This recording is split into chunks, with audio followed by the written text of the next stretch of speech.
Hey, this is Jason Mott. If you want your baseball news, listen to One Cardinal, One Cub, and One Beer with JJ and Vince.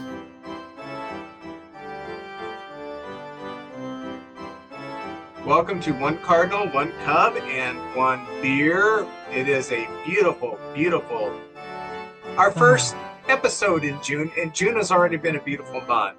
It has. So much Yeah. rain this spring. I am pushing for June to be a little drier. Yes, please. Like a small Maytag that you sit on your desktop and dry your socks in. A little drier. I like that. I've never had one of those, but yeah, I'm with you. I'm with you, Vince. Thanks.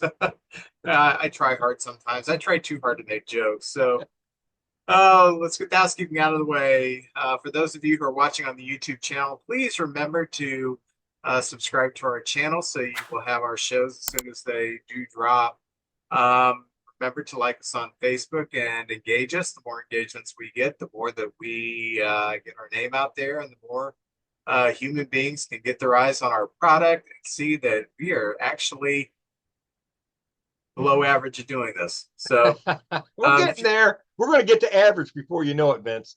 oh, by the way, next week we will not be here because I have a commitment that I need to go to. So I'm going to be out of town for a few days next week. So we're not going to have a show, but I think what I'm going to do is I think I'm going to go ahead and repost our very first episode. So if I can find it, see so people can see how absolutely horrible we were almost 3 years ago when we started this. If you'd like to contact us, you can contact us through one card, one cup, one beer at gmail.com. You can leave a comment on one of our platforms. You can contact us directly, or you can send us something through snail mail. My address is P.O. Box 373, Peabody, Missouri 63070. Like I'm going to get any mail. Oh, you nice. Nobody sends mail anymore. We do have a panel that will be coming up in 2 weeks. So if you'd like to be a member of that panel, let us know. Reach out to us and say, hey, I'd like to be a member of the panel. That would be really cool. JJ, do you know what it is? What today is? Yes, was it yesterday? Was Lou Gehrig Day, wasn't it? Was that Yes, yesterday? yes, yes. So today, what would today be? I don't It's know. What is? bigger than Lou Gehrig Day. Oh, It is it's our beer day. beer Hey, corner. all right. One of the most popular segments on One Cardinal, One Cup, One Beer. Yes, and I'm going to Mexico, and we are going to have Cerveza Pacifico Clara. Ooh, This is a lager from Mexico, all right. and Very nice bottle. what I like, that logo is cool. It You know, is cool. you got Yeah. the ocean, you got the anchor, you got the life jacket. Yeah, this just screams being on a beach, and I love the Mexican beers. I love Dos Equis. I love oh, what's the other one? Where they're always on the beach and stick a lime in. The heck is that called? I hate Oh, getting old. I can't remember anything at all. But I see the commercials, but I can't think. I don't know my beers. And now, yeah, could you be blindfolded and could you yes, I can tell? be. Ask Hey, my wife. hey, yeah, or pin the tail on a donkey. It might be that game too. But could you be blindfolded and taste a beer and tell if it's Canadian, American, or Mexican? No, Okay, no, I thought maybe they had a special flavor or something no. about them. Okay, I can tell some European beers because usually a European beer is much more full flavored.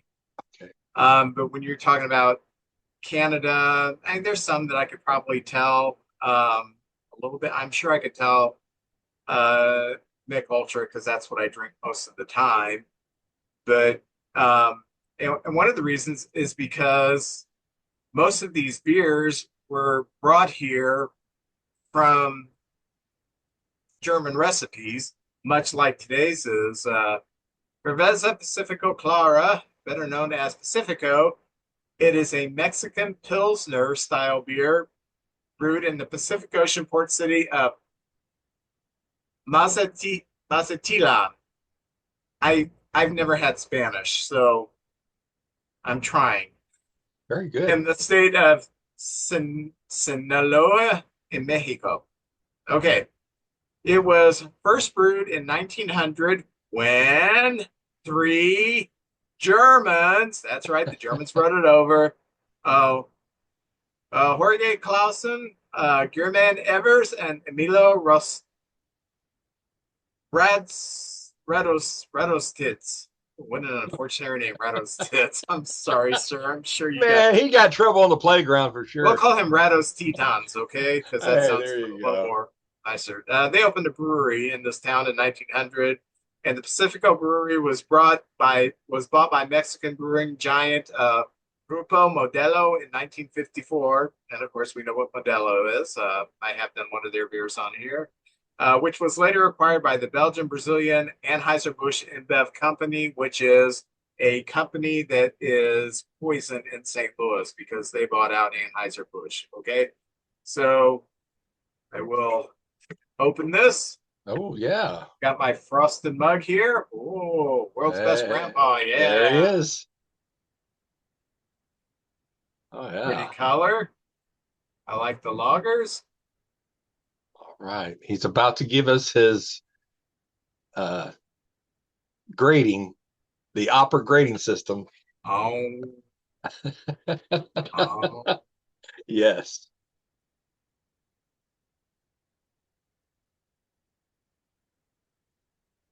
Five. This is freaking good. Whoa, hey, we've never had a 5. That is top notch then. This is awesome. Wow. Right. You can't have it. It's mine. Vince will be feeling good about the 45-minute mark in this show. No, I've only got one bottle. I didn't bring the whole 6-pack. Oh, okay. All right. I'd be slamming these suckers. This is really good It's beer. good stuff. Oh, man. I'm glad I picked this up. So I got, yeah, you pick up, most of the times you have to buy these in a 6-pack. And if I don't like them, I can barbecue with them or something. Yeah. This will be a on the deck in the evening. Yeah. Sitting there with Kathy, watching a ball game on the deck, enjoying this. This is really good stuff. So I'm excited about it. JJ, how has your week been? Been great. We are going to be doing some renovations to the house. Going to do a whole new kitchen thing. May cost us as much as the house did, but we're getting there. So I've been moving stuff, and we can't keep everything. I got to throw some things away. But Vince, I found a box that I think you might be interested in.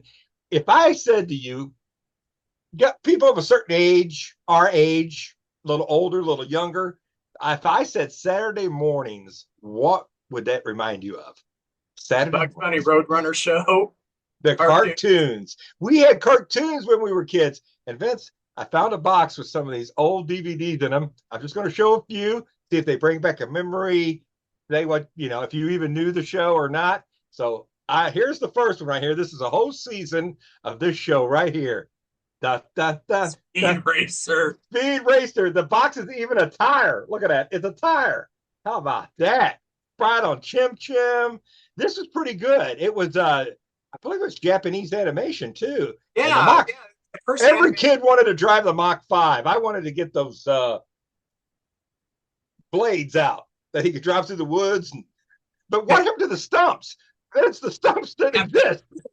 Right to the floor of the ground, man. Did you notice that when he drove underwater, the beds of the ocean were always flat? Ain't that something? He never ran man. into silt or anything. He just. You mean they're not flat? That's what I learned. I learned all my science from Speed There are Racer. huge trenches in there that he would have fallen in, and nobody would have ever seen him again. Hey, question: your favorite speed? I won't say episode because sometimes they would have like 3 parts. Right. Your favorite storyline in Speed Racer? The one that comes to mind first was there was one with this giant car. The mammoth car. The mammoth car. Is that what you're going to say? Made of gold. No, that's not my favorite. I love Speed Racer, but yeah. Look at you. So what's your favorite? My favorite was there was a driver who was killed years ago, and his son was driving a new car that was a robot car because his son was disabled. So he would put his sister in the driver's seat, but he would drive her remotely, and he would crash all these people that were responsible for his dad's death.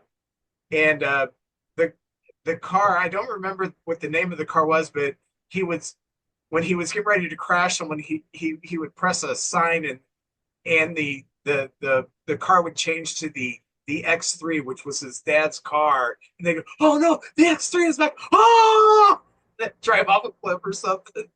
That's a pretty heady storyline for a Saturday morning cartoon. I tell you right there. Speed Racer was very adult. Oh yeah, he had some. He got the ladies. He got fights. Racer X was always looking out for him. It's a pretty good show. So that was one. All right, Vince. Here's the next one. Are you ready for this? Yeah, I think a classic. This is psychedelic. You know, I didn't do drugs, but if I was, I would do drugs and watch. Oh, HR Puppet stuff. Oh yeah. The flute. Come and play with me, Jimmy. And Witchy Poo. Oh, I loved her, and she had like two idiots working with her. And you know, you had Mayor. I think they used HR Puffin stuff for the whole McDonald's. Sid Marty Krofft, like McDonald'sville with those Hamburglar, and the Mayor McCheese was a lot like HR Puffin stuff and all that. And the little flute. Oh, Jimmy, you know, the chimney that smoked. Yeah. Now, I have heard that HR Puffin stuff actually stood for hand rolled puffin stuff. You know, it was a reference to joints. So, oh my gosh. Do you remember who played Jimmy? Well, he was in Oliver Twist. It was a young kid, but I can't think of his name. Very good. Yeah. Here's a picture from the inside the box of you know, the deputies and all that stuff. Very cool, very colorful. In the 70s, Technicolor was kind of new. And man, HR Puppet stuff was a very colorful cartoon, a lot of sound effects. It was just fun. Even the castle talked. The witchy castle would and do one-liners on her and give her crap all the time. It was pretty good. All right, are you ready? I got a lot of them here, but I'm only going to do 4, unless you want more. But this is number 3, a favorite of mine. Not in the vein of maybe the last 2, but I liked it. Hanna-Barbera's. Here we go. Hong Kong Phooey, Scatman Brothers. Scatman Brothers, who, by the way, got killed in The Shining. That's Scatman Crothers. Yes. And, you know, he was just a janitor, you know, mind his own business. But when trouble arose, he'd jump on that iron board, go down, and get in that Hong Kong mobile with the cat. And of course, the cat did all the problem solving, not him. But this was a great cartoon. And kids, if you get a chance, check it out. Hanna-Barbera, some classic cartoons back in those days. I think there might be like 2 seasons of it. Let me see if I can get this out of here. Any thoughts on that? Did you watch that as a kid? I watched it. Yeah. Here's the Hong Kong Book of Kung Fu. He was always looking in this book. That is awesome. And then on the back, of course, there's Scatman and the cat right there with all the episodes. Very cool. Very cool. I like that. Well, the last one I'm going to show you, Vince, and I don't want to take up all the time just talking about this because we do pop culture, we do music, and we do TV shows and just stuff like that. But the one this is my all-time favorite cartoon. There was different little segments in it and everything. And here's the complete first season right here. There they are. Rocky and Bullwinkle show. Rocky and Bullwinkle. And you had that dog that was very smart, Mr. Peabody and Sherman.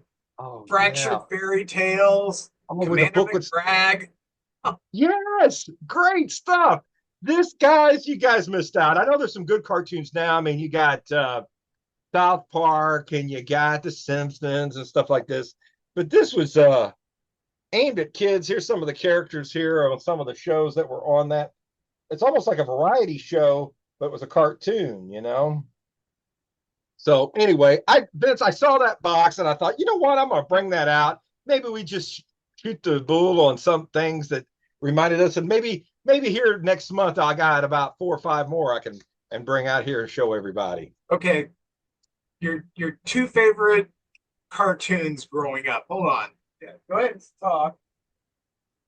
Two favorites? Yeah, what are your two favorites?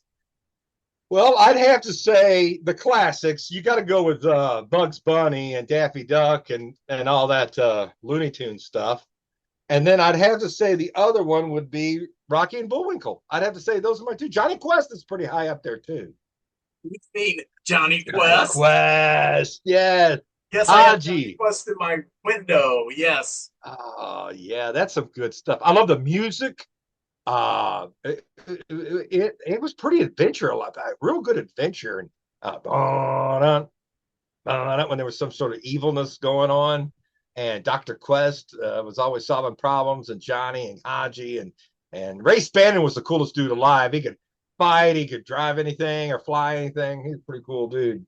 And the dog Bandit, he was a big part of the show too. See, my two favorites, Johnny Quest, love Johnny Quest. There was also one, and this was like when I was like a young teenager and I was still watching Saturday morning cartoons.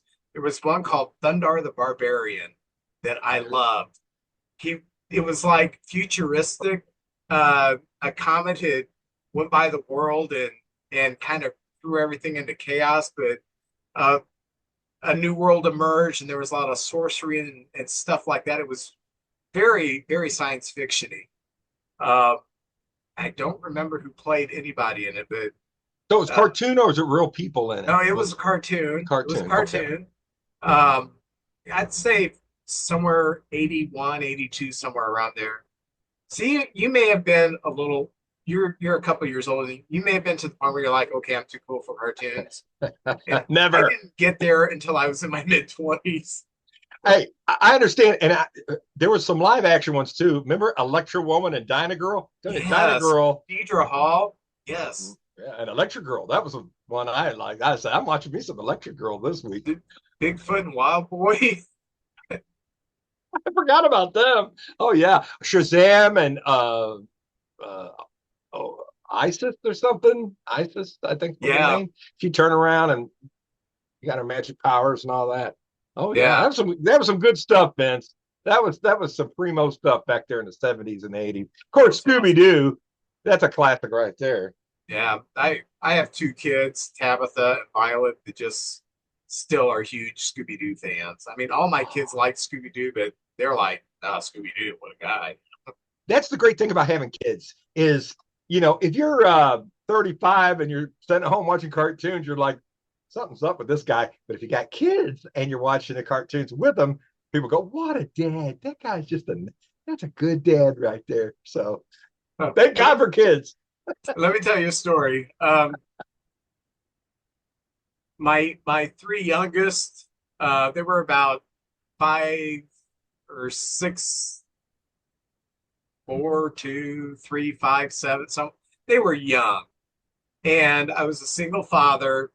And on Saturday mornings, they would all come and jump in my bed. Now, I'm an early riser anyway, so it didn't bother me. They'd all come and jump in my bed, and I had to turn on Boomerang. We would watch the Wacky Races, which is one of my favorites also. So when Kathy and I were dating, one night she stayed over. We did the proper thing. I slept on the couch, and I gave her my bed. She slept in the bed. So the kids get up to watch cartoons. They jump in the bed. They don't care that it's Kathy in there. They knew, but it was like first time she'd ever been there in the morning. And they're like giving her the remote. Hey, I gotta turn on Boomerang. Kathy has no idea how to use our remote. It's like she's not a morning person at all. It was hilarious. Oh, very good, man. I'm glad we talked cartoons. That was good stuff. Oh, yeah. Well, let's get to some baseball. Of course. And like I said, next week we will not be doing a show. So if you want to watch our first episode, if I can swing it, I am going to post it next week. I think. Oh my goodness. The Tigers are insane. We have to play the Tigers at the end of this week. Kerry Carpenter goes yard 3 times against the White Sox. This guy, it's one of my favorite things to watch are players who suddenly blossom into stars right before our very eyes. And Kerry Carpenter is there. He is now like he's not just a really good young player with a lot of potential. He is a great player. And what struck me as weird is I watched all 3 of those swings. I didn't watch the game, but I watched all 3 of those swings. Carbon copy of each one of them. The ball went out right center, very same swing. And sometimes a player knows I'm going to get a hold of another one. He just looked like, yeah, I'm going to swing hard and I'm going to hit the third one. And he did. It's like, that guy is amazing. The Tigers are going to be tough. They're a good team. They look like they're going to be around for the year. We faced Scooble this weekend. It's like, I know the Cardinals got to him, but ever since the Cardinals got to him, he has been on a roll. Like butter, man, like butter. Yeah, and they beat us 2 out of 3, and by far the better team. But I was happy we got one from them up there. We're playing them in Detroit. If we get one, I'll be happy. Yeah, that's what I feel too. Great team, the best team in baseball right now. They are the #1 ranked team in the latest rankings that came out. We're going to their park. If we can get one, I'll be as happy as a peach. You guys are very good. Oh, by the way, Mike Trout's back, and I think the game's better when you got Mike Trout. Love Mike Trout. He's kind of been injuries have robbed him of basically the last 5 seasons, playing parts of the last 5 seasons. So Mike already had been on the IR. He came back and he's 8 for 18. And Vince, I don't know if you saw this, but last night in Fenway Park, he got a hold of one and he hit it 454 feet. And it was like you said, they know when they get a hold of one. Well, he got a hold of that one and hit it about as far as you could. And yeah, 3-run shot. Oh man. And anyway, I love watching Mike Trout play. The Angels, they've kind of fallen back, but anything's possible. They got to have him to even have a chance of anything this year. So I'm glad he's back. When he first went down, they played really well, and then they, which happens sometimes. You have a player go down, and then the replacements are like jacked up, and they start off hot, and they kind of, but they didn't fall back. They actually picked up some ground, so they're still in striking distance because the Mariners and Astros and Rangers are they none of them have really rolled yet. And I think it'd be really cool if the Angels get in there and make a 4-team race out of it. That'll be exciting down the stretch. That'll be good baseball. Speaking of teams on a roll, the Brewers streak is now at 8 games and still going. And I'm very proud of the Cubs because they withstood your streak of, I think, 13 games. And we maintained, and the Brewers have run off 8, and we've still maintained. So we're kind of holding on and weathering a couple of pushes from 2 very capable teams. But like I said, we got the Tigers coming up. So we got the Dodgers. So, on paper, the Dodgers should be. I'm so glad there's teams doing better than the Dodgers. Vince, you guys are doing better than the Dodgers. The Mets are doing better than the Dodgers. Mets spanked them a little bit. Yeah, so I'm excited because that's just a team you love to hate because they won last year and the way they go about their business. They get everybody, and and it looks like they should run away with it, and they're not. They've had a lot of pitching injuries and everything. But anyway, you were talking about the Brewers. Yeah, that team, you can never count them out. You look at the team, you're saying, well, they lost Adames, they lost Devin Williams and Hader and and Corbin Burns and all these other players, and they just keep coming. But the Cubs, I give so much respect to them. In April, you guys had such a tough schedule and still was at the top of the division. And then it let up a little in May, and us and the Brewers have really tried to make a run at you, but we're still, it fell back a little bit. As good as we played, still fell back a little bit. So it's going to be fun. I like it better when we all play each other. That's going to kind of be the real test. But the Cubs are for real. And as we speak at this moment, the Cardinals are in that sixth playoff spot. Now, I don't want to brag too loud. I'm not bragging. I'm just saying, wow, look at it. We're at right now. This is kind of cool. And the Giants are right there, and the Brewers are right there. But it's going to be fun, Vince. It's going to be a real good season. Who would have thought? I wouldn't have thought. And as Mike Claiborne, St. Louis radio personality for decades, always says, you really can't pay attention till Flag Day, but Flag Day is just what, 10 days away, something like that. Yeah. We're getting close there. Oh, a few weeks ago, I did talk about how Lance McCullers, after a bad first inning, 7 runs, 2/3 of an inning, he and his family, someone on social media posted a death threat to him and his family. Well, they've caught up with that jackass. Can I say jackass on this? Sure. That's a. No, I should. They've caught up with that asshole. And what he was a drunk, frustrated sports bettor. And when McCullers gave up the huge first inning to the Reds in his drunken state of, I don't know, I don't know if he's bet his last dime or bet his kid's lunch money or whatever, decided that the proper gentlemanly thing to do would be to death threat this man who had a bad day at the office.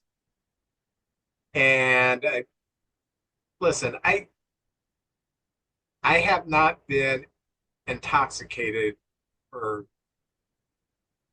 a couple of decades. It's been quite a while. JJ doesn't drink at all. So, and I don't care how people live their lives, whatever. But if you can't handle your alcohol, cut back a little bit, man. There are other ways to have fun besides getting drunk. And if you're the kind of a person when you're drunk, that's best thing I could do is put a death threat on somebody. You know the stress that puts on this man and his family, his kids. We're going to talk about that a little bit later. But I'm glad they have ran him down, and I'm glad it wasn't a serious death threat. But come on, man, you lost a bet in sports. You chose to do that. You chose to drink. Don't take it out on this guy. Don't put his kids through this. Ridiculous. So As I get older, Vince, I'm trying to be more forgiving. I used to hold some grudges. I still do, but not like I used to. But I think about the Pope. Pope got shot and he forgave the shooter and hugged him. And I was like, man, I want to be like the Pope. I want to, I say my little quiet prayers, please. You're supposed to pray for your, I won't say enemy, but somebody you have a disagreement with. And it usually always works. Or just taking a deep breath or walking away or something like that. And I only bet occasionally. And Vince, I'm not very good at it. When there's no money involved, I'm the king. I'm winning left and right. As soon as you put some money on it, boom, I lose. And Brody goes, well, Dad, we can make it up next time. No. That's the loser song. That's the thing that leads you to the rocks. We're done. We're not betting for another 6 months or something like that. And but yeah, I have a drink because I tell you what, Vince, I have enough problems as it is, and if you threw drinking on top of it, Lord knows what kind of person I'd be. And we got a lot of folks in our family that, oh my gosh, they just use it sort of an excuse, and I just don't want no part of that. So I decided to eat instead, and look at me, I'm a mess, but at least I get along with most people. How's that? Oh, okay. Tim Anderson, former All-Star for the White Sox. He's been DFA'd by the Angels, and it looks like he's done. And boy, that fell off the table. Sometimes a career is going good and upward trajectory, and most of the time there's more of a gradual thing. Sometimes they just kind of fall off the cliff, and that's what seems to have happened to Tim Anderson. He's a fiery player. He's cocky. Some people don't like him. Yeah. in hockey, he would be known as an instigator. Um, but the Angels DFA'd him, and it looks like it's maybe the end for him. So we'll keep an eye on that. But Tim Anderson, good career as a White Sox. The last few years have just been a little rough on him. Yeah, I wish him the best. Nice career. Nice career. Was around. I see him in some Dairy Queen commercials. He got in a fight with somebody, and it seemed like that was the beginning of the end. Next thing you know, they're out there just throwing. I think it was Jose Ramirez from the Jose Indians. Ramirez knocked him from out. the Guardians. Yeah, Just, him out. And after that, it's sort of all kind of, I don't know. yeah, it seems like that was the turning point because he's if memory serves me correct, Ramirez slid in and it was a clean slide. That's so. And Anderson kind of threw down first and squared off, and Jose said, "All right, boom, you're down." So that's why I don't fight, man. I would one punch, boom, laying down. Yeah, it's not a good look for anybody. No, you know, it's not a good laying there with your arms stuck in the air. You know, that's not a good look for anybody. Well, Vince, I want to tip of the cap to the LSU Shreveport. Yes, the Shreveport Pilots, 59-0. Now, this is not the LSU Tigers. They're in Baton Rouge. I thought this was the Tigers at first, but they won their championship. Apparently, I guess maybe Division II or something in college or something. I'm not quite sure, but it's a 4-year college. But 59-0, first team to go undefeated through a whole season. And Vince Gitlow said 4 guys in their batting lineup that hit 400 or greater. Now that's a team. That's dominance right there. So 59-0, and I'll be paying attention. Maybe we'll see some of these kids. The draft is coming up. Maybe we'll see some of these kids get picked in the draft. That's going to be fun. So I thought I'd bring that to attention. We don't really talk about college ball much, except for when people get drafted. That's about it. To go 59-0 in baseball is almost impossible. I would say it was impossible, except it just happened. You see dominant teams in Little League that will run undefeated through Little League, and then they will go to the next level. If it's the Little League they're in and Little League World Series, in the first round they get stomped by another team, you know. I played on a really good team one year. We ended 16-0, and really only 1 or 2 games we were challenged. But after the season, we didn't make it out of East Salton. You know, we got stomped. And I remember we had a practice game against a team from Alton. And by this time we were like 12-0. We didn't think we could get beat. And it was just a practice game, but they crushed us like 10-1. I did get a hit in that game, which I was very proud of. And then one year, I went to Wood River High School. We were playing O'Fallon High School, which was a much bigger high school. And this was my sophomore year of high school. And I hit a pop-up. I do remember this. And I was so mad that I sprinted and I rounded first. And somehow the center fielder and the, I guess, second baseman miscommunicated. Both just stood there. The ball fell. And by then I was committed to going to second base. I went as fast as I could. I slid as hard as I could. And the shortstop dropped the ball. When it was on to him, I would have been out. I got a double out of it. Oh man, that's great. Anyway, we went on to win that game. And we were a decent high school team, probably about 500. And after the game, now this was sophomore baseball, it wasn't varsity. After the game, coach gathered us up, and he's like, you know, great game, everybody, blah, blah, blah, blah, blah, you know, okay, whatever, he said. And I want to tell you, that team out there is 17-0. I'm glad we didn't know that going in, because I probably thought, we can't beat this team. Yeah. But that's how it is. You did any given day, anybody can beat anybody else. I mean, you know, in Little League, sometimes teams are stacked, and the chance of one team, with lesser talent, beating somebody is very slim. But once you get up to the college level, every team. Once you get to things start really evening out there, and Oh yeah. that's just a very, very tough thing to do. The Rockies signed Orlando Arcia off the scrap heap, so it's good that he's working again. We're both very familiar with him for his years with the Brewers, and I hope he's got some left in the tank because we just saw the Rockies and not Uh, much offense there. I'll talk about that a little bit later. The Reds traded former closer Alexis Diaz to the Dodgers for a minor league right-handed pitcher. Because if you're a Dodger and you're a pitcher, your arm's going to fall off. That's just what happens. man, They go to cursed. Los Angeles and someone shoots a laser at their shoulder or their elbow or something, and next thing you know, they're gone for a while. Sometimes months, sometimes years in the case of Blake Kershaw. So they're trying to stockpile some arms to get them through the season. Dalton Varsho's on the 10-day IL with a strained left hamstring for the Blue Jays, and Anthony Santander has been placed on the 10-day IL with left Oh, shoulder inflammation. Santander last year with Baltimore hit 44 home runs great. and signed with Toronto. Well, Rogers Center is not the right field that Baltimore is.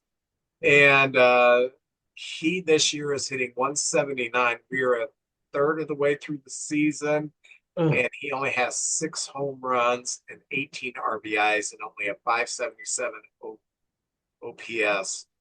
Mm. Um, uh, and there Yeah. was that was the main reason a lot of clubs are kind of shying away from because that 44 home runs. I I think when you factored in the ballparks, in a lot of ballparks, he would have been way down in the 20s. Uh, so sad for that.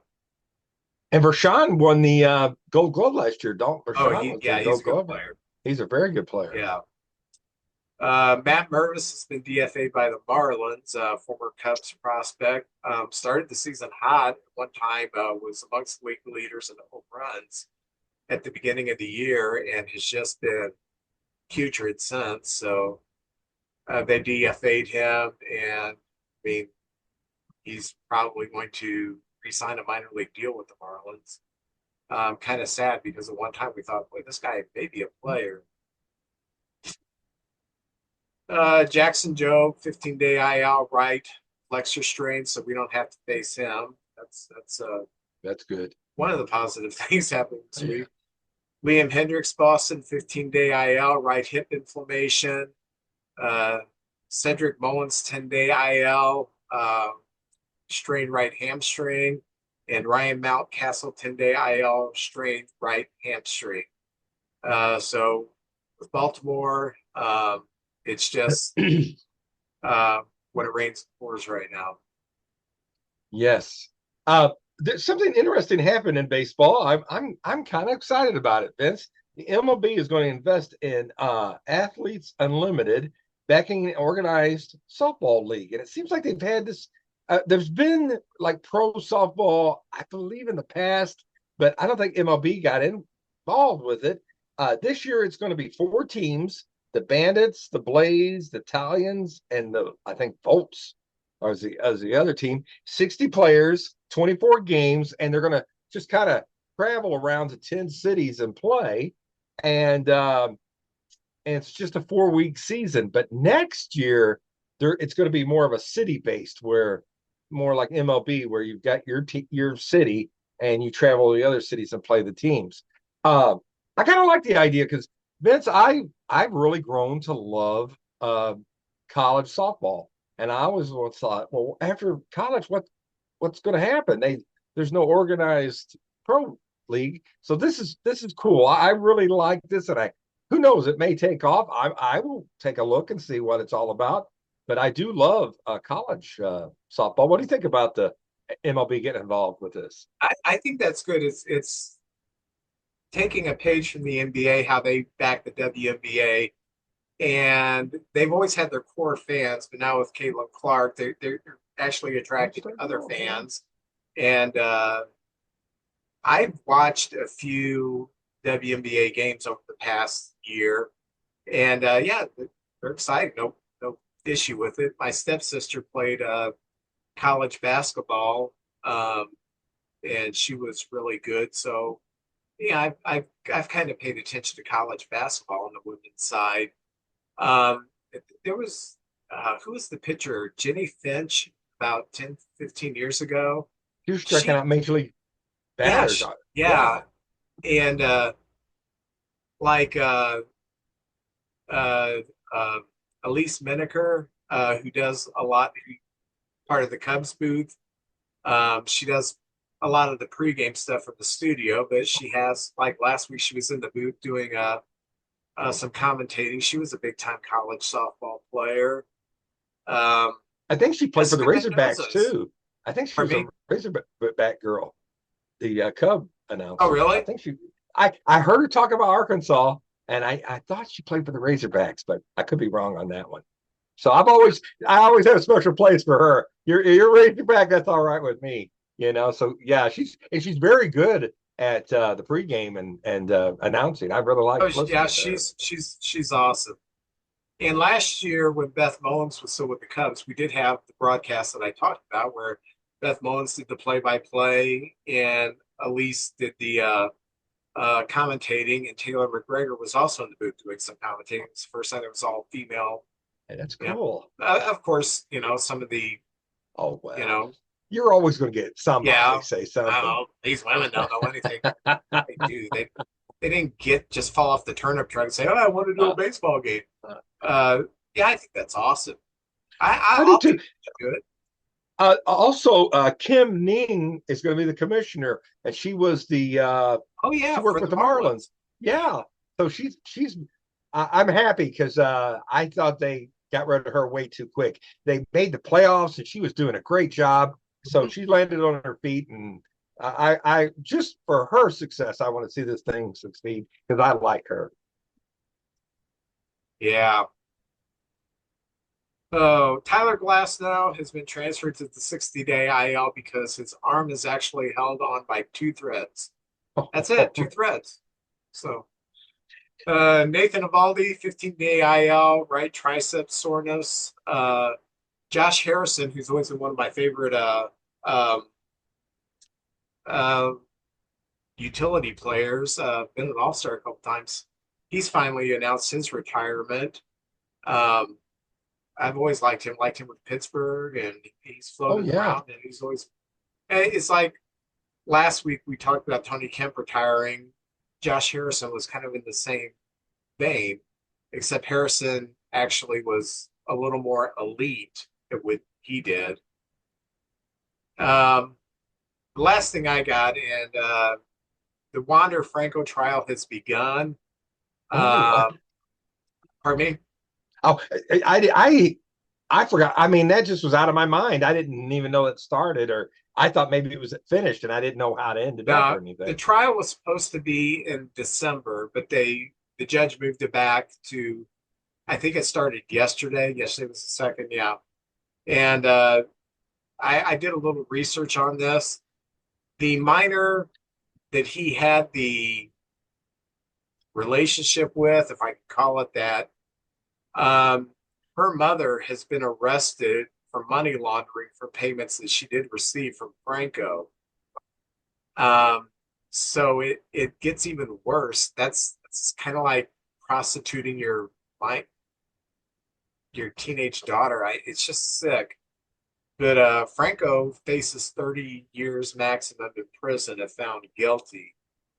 And by golly, to throw your life away. And I know he was a young man and he made a stupid decision. And I I'll just say this. When I was growing up, you would see sometimes someone in their 20s dating someone who was underage, and people kind of turned away from it. There's only a 3-year age difference or a 4-year age difference. Um, we don't live in that world anymore. There is a hard line between being a minor and being an adult, and you can't cross that line. And um, I guess Wander Franco probably has just a lot of yes people around him because he's always been the best athlete. And, when you've got that kind of a swag, people just kind of defer everything to you. And so if he said, hey, should I be dating this person? Someone should have said, no, man, you're going to get yourself thrown in prison for that. So that's sad. It is very sad. I don't know. My man, I just thought, man, if I was in that situation, I have friends that would be like, what the heck's the matter with you? You can't go there. No, no, no, no. You can't do that. And I know my grandma and grandpa was a big part of my life, and they kind of kept me on the straight and narrow. Uh, but yeah, I hate to hear all that. I don't know. And there's probably a lot of stuff we don't even know what's going on that will come to light. But man, it doesn't sound good, and it's so unfortunate. Yeah. Uh, When I was in high school, I went to a party, and one of the girls there, who I think was a junior in high school, had her boyfriend there, and he was the service. He was like 20 or 21, and I remember thinking, I don't think that's legal.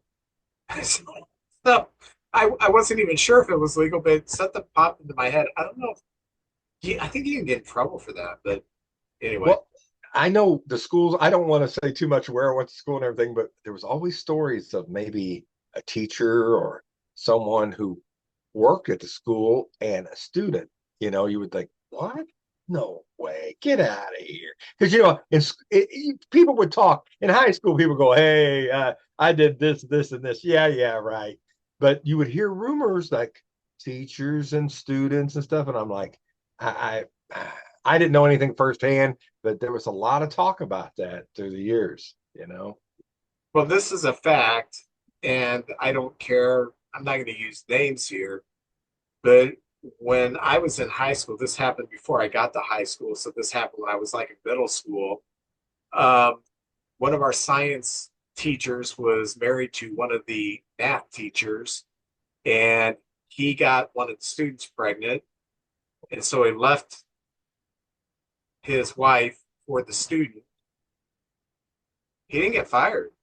I mean, In no, it was, and Whoa, it was open knowledge. Everybody knew about it. man. So, but I mean, that was like the late 70s, and things were a little different back then. People did a lot of drugs in the 70s. Well, they sure did.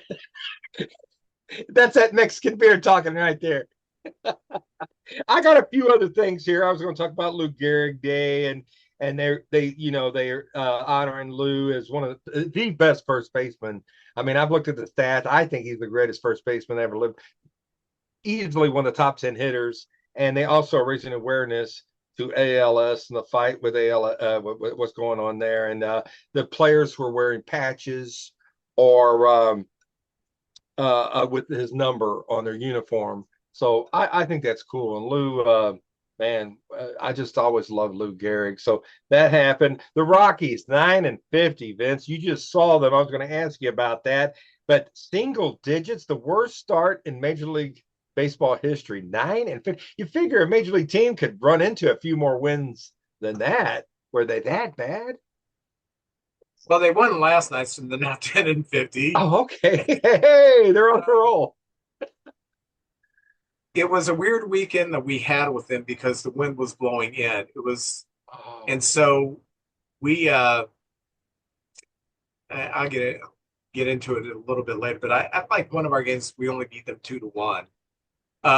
So it wasn't really indicative of this disparagement between the two teams because when the wind is blowing in off the lake at Wrigley, that evens everything out. I mean, if the Cubs are bad and a team comes in great, it's going to be a close game. Cubs are great, team comes in that's bad, things even out a bit.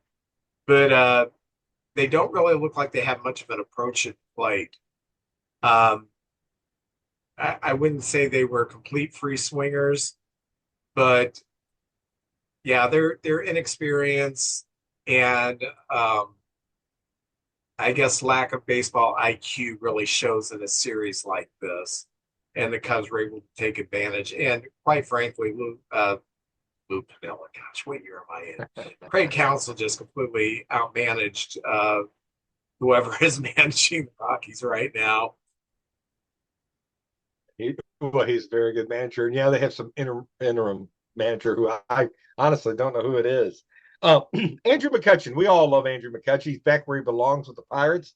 Well, just last week he hit a home run and in a Pirate uniform, his 240th, and he tied Roberto Clemente for third all time in Pirate history. And the Pirates are one of those teams like the Cubs and the Cardinals and the Reds with this long history of and if you're tied for third in any of those teams' history, that's a major accomplishment. Only following Willie Stargell with 476 home runs and Ralph Kiner with 301. Pretty good company. I love Andrew McCutchen. Me and Brody, we've argued about where we're going, but here in about 2 weeks, we're headed up to Pittsburgh on the 20th and 21st. And right now, Paul Skeens is scheduled to pitch the 20th. So we got tickets, and we're going to get to hopefully see Paul Skeens pitch and watch Mr. Andrew McCutchen play up there. And I'm very, very excited. You got me all revved up for it when you guys went up there a couple of years ago. Beautiful stadium. Oh yeah. Man, just hope it's good weather, but it's going to be fun. We're going to, and we're also bought tickets to tour the ballpark this Saturday morning too, because I like seeing all the insides and the little behind the scenes stuff going on there. Let's see. I think that was about it. Oh, the last thing I was going to talk about, Vince, is right now with 2 months under our belts, this would be the playoffs for both teams, the 6 teams that would make the playoffs in the American League. And this is after Monday. This is going into after Sunday. I didn't include Monday's games. The Tigers are the number 1 seed in the American League, and the Yankees are number 2. So they would be the 2 teams getting byes. And the Tigers have about a 4-game lead on the Yankees. That's how good they've played. Then you got the Mariners, the Cleveland Guardians, the Astros, and the Twins. And right off of that pace, so that would be the 6 teams. But right off that pace is the Rays, the Red Sox, and the Royals. So a lot of baseball to play, but that would be the 6 teams right there. And that'd be fun. And over in the National League, the Mets and the Cubs, identical records and leading. So they'd be 1 and 2. I don't know how you matched up against them, but there's a lot of baseball to go. But you guys are the top 2 teams in the National League, followed by the Dodgers, the Phillies, the Padres, and then the Cardinals and Giants are tied at 33 and 26, and then the Brewers right off of that. So as long as the Cardinals are in it, I'm so excited. It's fun. And of course, the Brewers are there, and the Cubs are having a sensational year. It's going to be fun, Vince. And let's see, the Phillies. I tell you what, their pitching staff's really good, but they've done this without Nola. Nola is 1 and 7, and maybe this is just time has caught up with them, or a dead arm or something. But it used to be always Wheeler and Nola 1 and 2, but now they have Luzardo 5 and 1, Sanchez 4 and 1, Ranger Suarez 4 and 0. So and their bullpen ERA is up, but they got a great lineup, and they're getting a little longer in the tooth. So, they always talk about a window that's open. This may be just maybe a year or 2 left in that window, unless some of these younger prospects come up and take some of these spots, because that's an older team, and like a mid to early 30s is most of their players.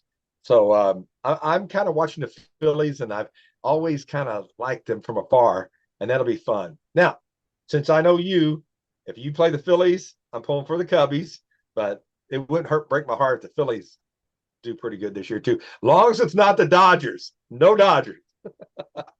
So that's it for my baseball news right there, the general news.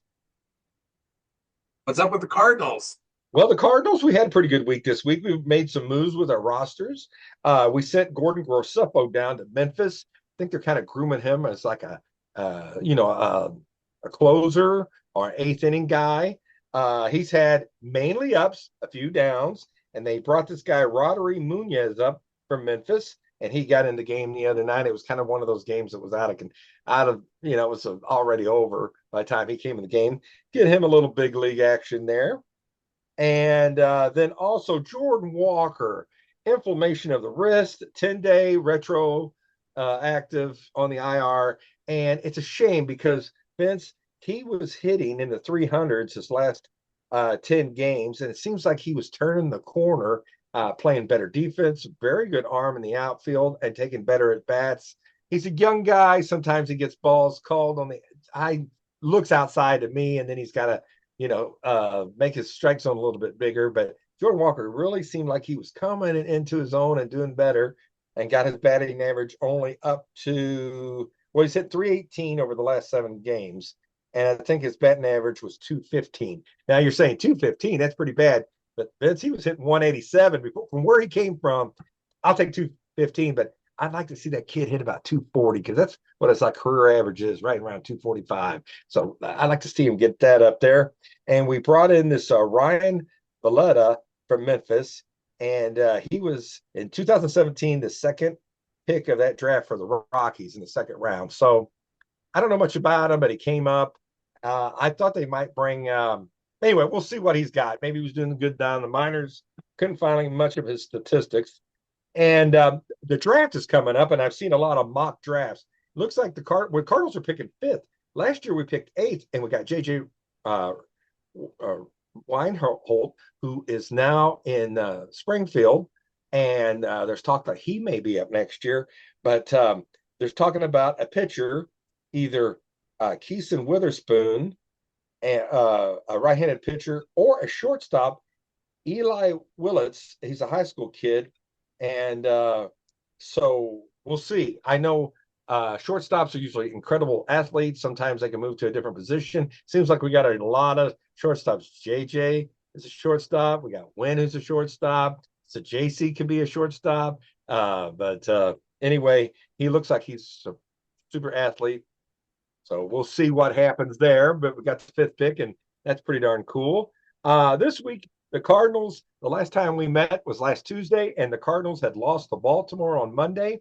So Tuesday, May 27th, it was at Baltimore, and we won 7-4. When I say we, I mean the Cardinals. I feel like I'm part of the team because I root so hard. We all do. That's right. That's part of being a fanatic. It's just I'm part of the team. But the Cardinals were up 3-0. It was a back and forth affair, and after 2 innings, we were up 3-0. But the O's were up 4-3 after 6. We came back. Matz has been really good out of that bullpen, pitched 1 and a third inning, no earned runs, no walks, and a K. He's got an ERA of 1.91 out of, and he's had a few emergency starts too. He's 3-1, did an outstanding job. Helsley got his 11th save. Palante, just an out away from a quality start. He's been very good. One of our young pitchers that looks like he's going to be in the starting lineup next year. And Newt Barr was the hitting star, going 3 for 4. And hit his 8th home run of the year and his 27th RBI. So that was that day. So we tied the Orioles 1 game each in Baltimore. And early in the year, the Cardinals were a very good on the road team, but we played much better on the road of late. So we go into Wednesday, and we had went to Arizona on this 9-game road trip, sweeping the Arizona Diamondbacks. Wow. We split with Baltimore. We're going to the rubber game now. And that Wednesday game, at Baltimore, we won 6-4. The Cardinals take the series 2 out of 3. The O's were up 3-0 in the second, and the Cardinals came back. I tell you what, Vince, one thing I like about this team, they go in there and they keep battling, taking good at bats, and putting the ball in play, striking out less. As a Cardinal fan, the last 2 years, if we were down 3-0 in the second, game was over. But this year, just a little something. I think this team really, there's something happening with them. They're really pulling for each other. I remember early in the year, Contreras and Wynn couldn't hit nothing, and the team was over there hugging them when they come off there, and making them feel part of the team, even though they weren't a big part of the team at the moment. And it just seems like that there's like a happy, I don't know, something's happening. I think, yeah, Donovan's your MVP up to this point of the season. I agree. And it's going to sound weird because there's no way this guy is an MVP because he's not a player, but the most valuable addition has been Brant Brown. And I'm not sure if he said much different than what any other hitting coach said, but he's obviously an excellent communicator and gets them to buy into it because this is a team. Of course, I haven't watched much Cardinal baseball for the past 10 years because of stupid rules, but now I'm watching a lot of games. But uh, this is a team that reminds me of what the Cubs do: grind out at bats. They don't feel like they're ever out of any ball game. Um, you know, there's an old Vince Lombardi quote that he never felt like they lost the game. He just felt like they ran out of time. And Ooh, I that's think that's good. what good teams feel like. Hey, if we would have had enough time, we would have eventually overcame this team because we're better. And I think that's the kind of the philosophy the Cardinals have. Given enough time, we're going to catch these teams because we're going to grind out at bats. We're going to get pitchers out early. We're going to get into that bullpen, and they're eventually going to make a mistake because when you throw two pitches to a hitter and he grounds out, there wasn't much room for him to catch a mistake. You throw seven pitches to a hitter, one of those seven pitches is probably going to be a mistake, and it makes you a much better hitter the more pitches you see. And if you put the ball in play, Vince, you might find a hole or move the runner over. Good Before, we things just happen. strike Or it the out. third baseman may be right there to catch it, and suddenly a missile hits him and he blows up. You never know what's going to happen. Hit a rock or hit right where the dirt in the infield is. Something happens, A poltergeist just knocks the ball out a little bit. Or there's a lady in a halter top and you're trying to throw it to first and it goes into the stand. Something like that. Anything can happen. Halter tops are my kryptonite, Vince. I couldn't. You don't know ladies with the halter top. Well, Did you anyway. have you read the book Ball Four? Oh no, but excerpts. I've never read it from front to back. There's a story in there. I don't know if it's the pitching coach or the manager because I haven't read it for a couple of decades now. And um, it may have been the pitching coach, it may have been the manager. Somebody came out to the mound to see Jim Bouton, and before they left, they said, "Look at the rack on the woman in the first row." Sorry, that's politically incorrect to say now, but Well, Harry Carey, he would always be like, "Look at the kid in the sombrero," or what he was going to say up there too. Oh yeah, but yeah, I mean, you notice things. There used to be a dancer, something. I forgot her name. Morgana, Oh yeah, she would be out there running around. Or in St. Louis, there's a lady that was I don't know, man. You could throw them over. She could throw them over your shoulder, but she would be out there hanging over the wall, and you're like, "What the heck's going on?" But anyway, you notice stuff like that if it's out there. But anything, like you said, Vince, we got back to where we're at. Anything can happen. But I tell you what, I want to say something about the Cubs right here. That's why the Cubs are so good. I think the Cardinals have great defense. Cubs equally have great defense. I think our pitching's solid, but no strikeout guys.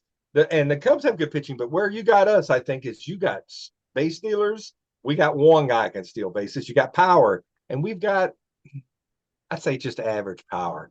So I think that's where you guys can give any game, you might be able to steal it with a home run or a stolen base and just good. I just think I've always said you guys are like a year or two ahead of us. And you got Tucker. We don't have a Tucker on our team. He's right there, one of the top 5 players in the league at his peak right now. He's a very fantastic player. But the Cardinals won the third game against Baltimore. The big hitters in that series was Wynn, who, after he got moved up to the 2 hole, has just blossomed. He was 4 for 5. He's hit 278 now, Vince. And you mentioned Donovan a while ago. He went 3 for 5 with 2 RBIs and 335. And I agree, he has been our MVP. I like how he handled. He's very professional. He doesn't get too high. He's not a guy that throws the bat. He just goes out there and works hard, playing great defense, goes anywhere they ask him to. And that's another thing. The Cardinals are putting their players in a position that's the position they're going to play. 2 years ago, when we were terrible, they were moving people everywhere, trying to get everybody involved. But now they pretty much know where they're going to play. Looks like the batting order's pretty much been the same. They know where they're going to bat, too. So we're now 5-1 on this road trip. We had an off day, and we're playing the Texas Rangers, who I've been big on. They've been underachieving, but that's a good team. And they're a much better team in Texas. I got the stats somewhere. They are 20-13 at home after that series, and they're 9-18 on the road. I wish we could have played them in Busch Stadium, but we had to go to Texas. And when they beat us, they beat us. They beat us Friday 11-1. uh, Leiter pitched, and he's really coming on to his own. He owned uh, Liberatore went 5 innings and just had a bad game, 4 runs in 5 innings. And Burleson came up and pitched an inning with no earned runs. He was the only pitcher, Vince, that didn't give up a run, and it was Burleson, our outfielder. Saturday, we had Sonny Gray in there, and Sonny's done exactly what we'd hoped he'd do. Pitched a heck of a game, 7 innings, pitched no earned runs, 10 strikeouts, and got the win. Contreras, we only won 2-0. Contreras was star, 1 for 3 with a double, of a walk and an RBI and a run scored. And the Cardinals only got 7 hits. And a lot of guys just worked hard at moving players over. Arenado, even though he didn't get hits, sacrificed his at bats to move runners over. Contreras, star of the game. And then Sunday they beat us 8-1, and they were just better that day. We were lucky to get away with 1 win. So ending the series on the road, we go 6-3. I take that any day of the week. We got a day off on Monday, and we're coming home, and we're in second place in the division and hanging on to that last spot in the playoffs. And Vince, I'm excited. And the Cardinals and on this homestand, we'll be playing Kansas City Royals, which I think toe to toe, we're kind of the same team. I don't think they're that much better than us, or we're that much, and we're in the same range. Playing the dreaded Dodgers. Oh, if we could get 2 out of 3, I'd be so happy. And then we're going to end it with the Blue Jays. And tonight at Busch Stadium is a big night because the big prospect Jack Caglione will be playing, and he is the first Kansas City Royal who got drafted and within a year had come up to play in the big leagues since Bo Jackson. So that's a neat little stat right there.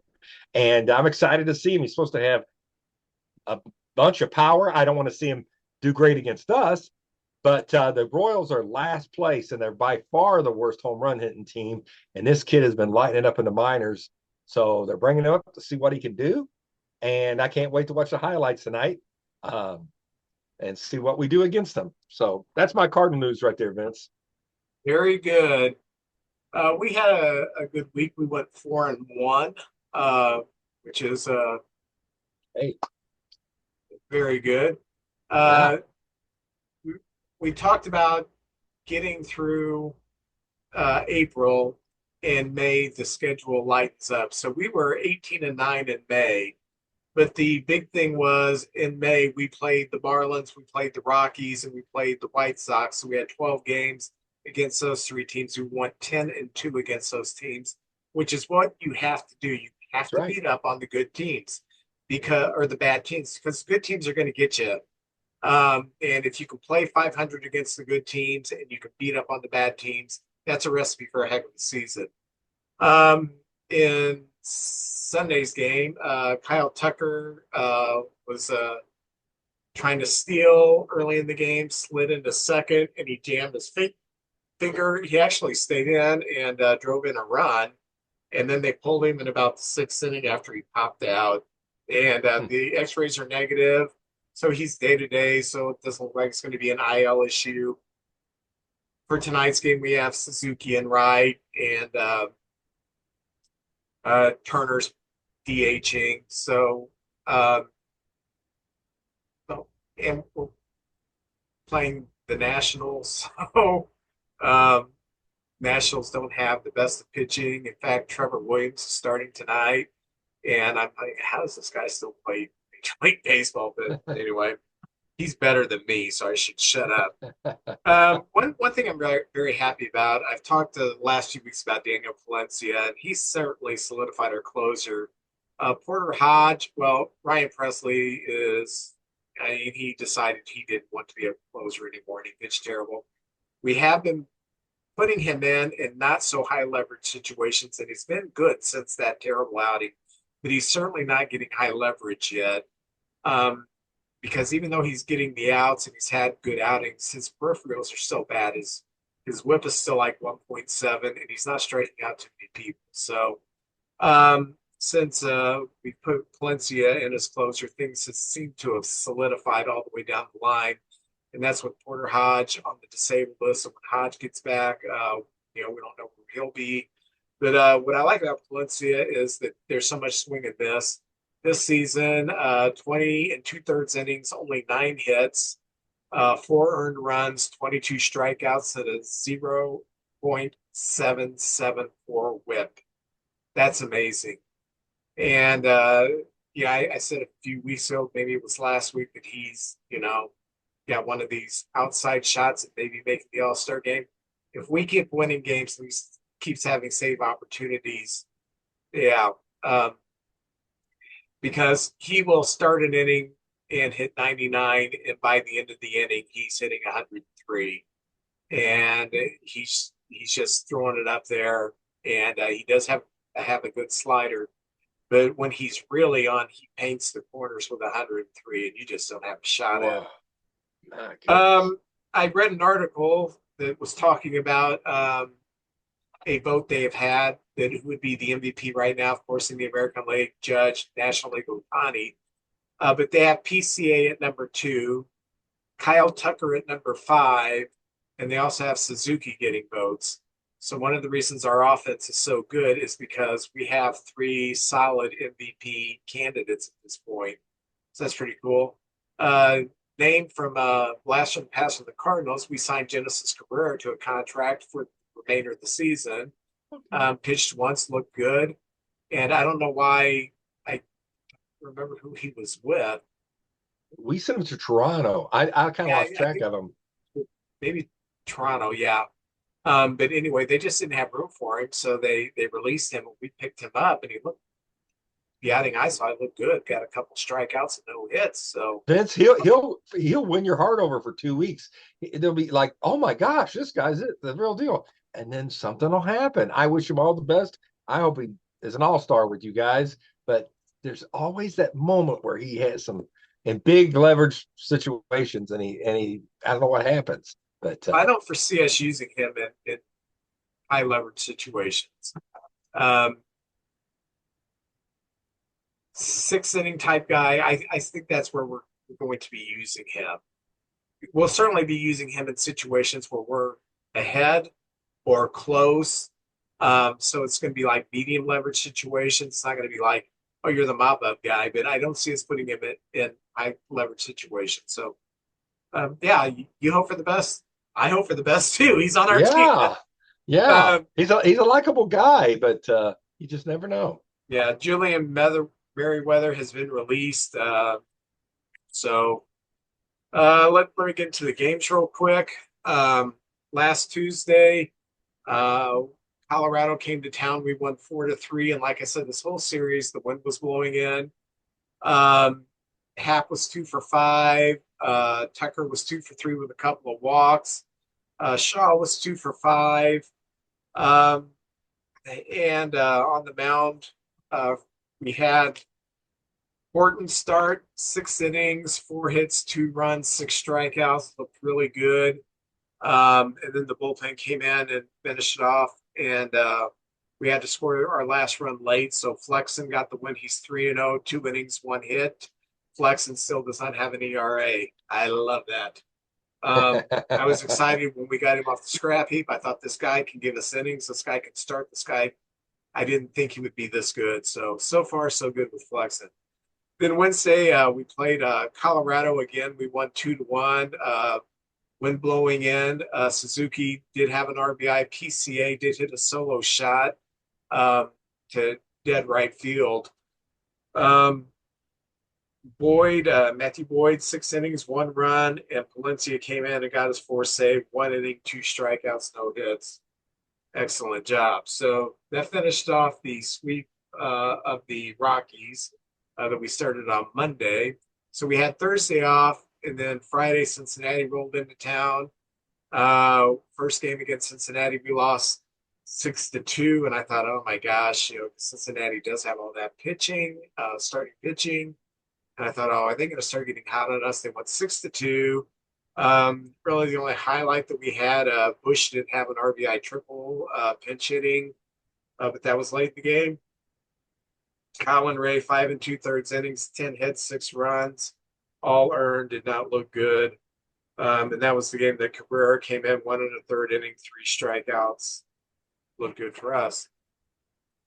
So then Saturday, Cincinnati comes in, wind blowing in again, and we win 2-0. Hap had a couple of hits. Tucker had a couple of hits. Suzuki had an RBI with a hit. Swanson drove in the other one with a hit. Warner had a couple of hits. Um, and this is the genius of Craig Counsell. The week before, when we were in Cincinnati, Ben Brown started and got rocked in the first inning.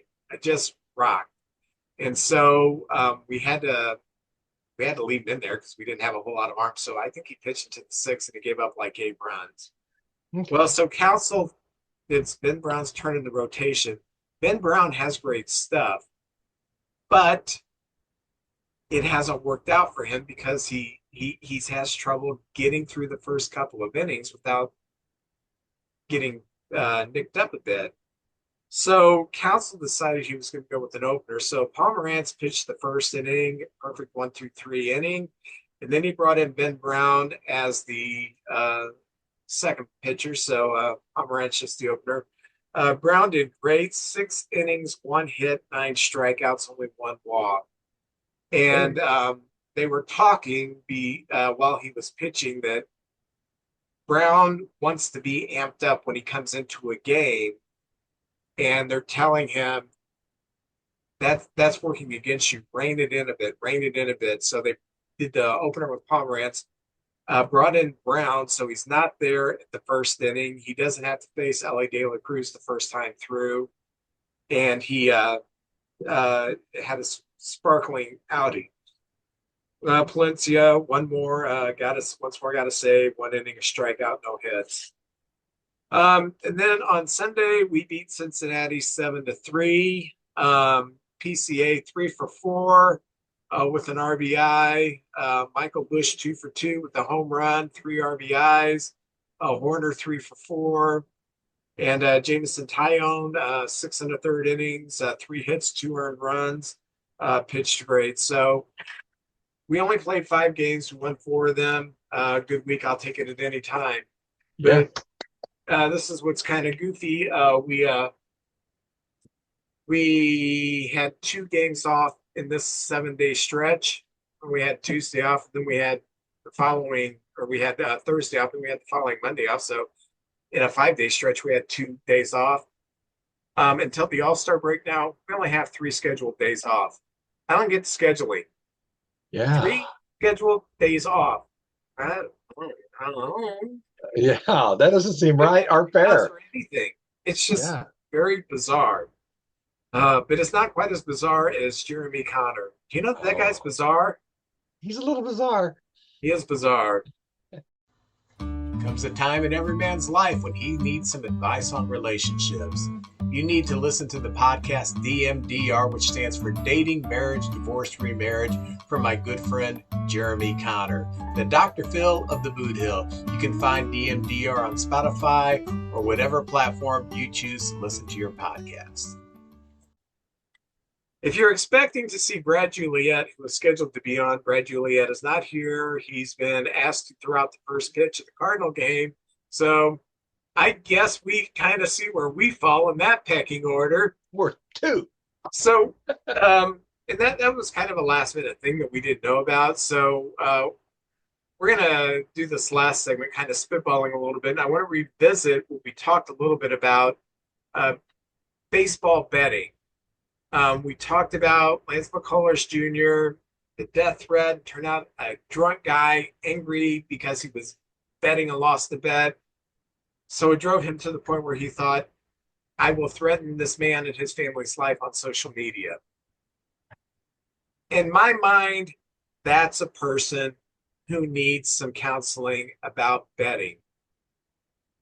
This is where I fall on betting, on sports betting in general. I don't do it because I just do not like losing control of my money. That's a personality thing about me. Am I against it? I don't care if people place bets. Max does some betting. I don't care. It's his money. He makes decent money. If he wants to make a bet, make a bet. The only time I've done any kind of betting was I used to work at a place and we would do football pool and it'd be $5 a week. And I knew I only had to win 1 week to make all my money back because we had so many people in the pool. And I knew football well enough.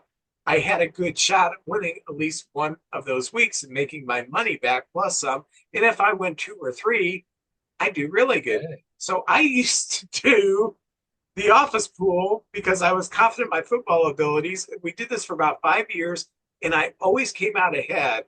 But I didn't look at it so much as me gambling. I looked at it when I stack up all the facts. I think I've got a really, really, really solid shot of coming out pretty far ahead in this. That's where I fall on sports betting. JJ, where do you fall on sports betting? Well, I thought I'd be better at it, but the problem is, as a fan, you think with your heart. You got to think with your head. And I'm like, hey, the Cardinals, they're going to win a World Series. I get so excited every year. And but the thing about baseball, it's a unique game. NFL, they talk all week about that game. The injuries, who's probably going to start. Each day it changes, and they might say this guy is starting.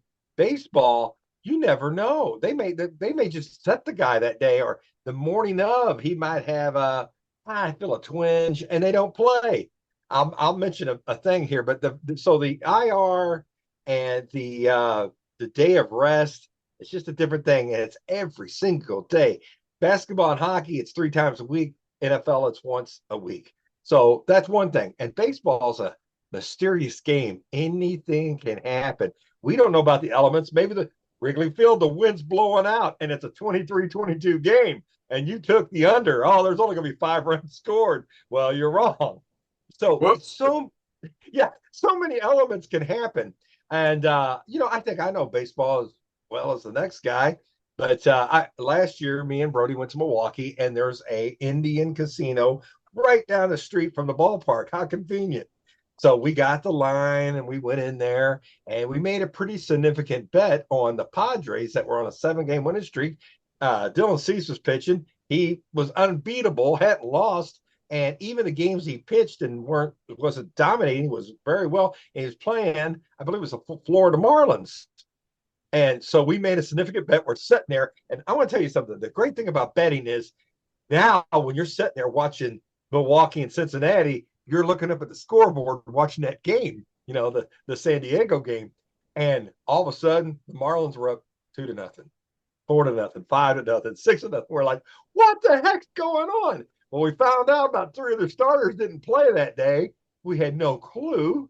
And but they started coming back. And at the end of the game, I think it was Kim hit a 2-run homer to tie it to go take it to extra innings, and we were high-fiving, we were dancing in the aisles, and instant replay showed that it hit the top and it wasn't a home run, and somehow they picked a guy off, and then we lost. And I was like, you've got to be kidding, because we were what happened? It was supposed to be 7-7, and then it was 7-5, and an F was up there for final. And so anything can happen. So I will say this: only bet these are generic terms you hear people talking all the time, but only bet what you can lose. But I'm the type of guy, I buy that 50-50 at the ballpark. I'm already saying, hey, Brody, let's get us one of those Polaris slingshots. We're already picking out what we're going to buy with our winnings and stuff like that. But it's fun. It really makes the game, it adds a little extra to the game and everything like that. But I found out I'm not that good at it. So I only really bet maybe once a year and go all in and try to, see what I can do. And even when you lose, it's something we still talk about that to this day, the bet we made. But now you can go online, Vince, and they're going to have things at the ballpark where you can make bets, in-game betting, where you can make a bet on actually anything. Will Donovan get 3 hits? Or will he get, or will the pitcher strike him out twice? Anything you can imagine, you can bet on.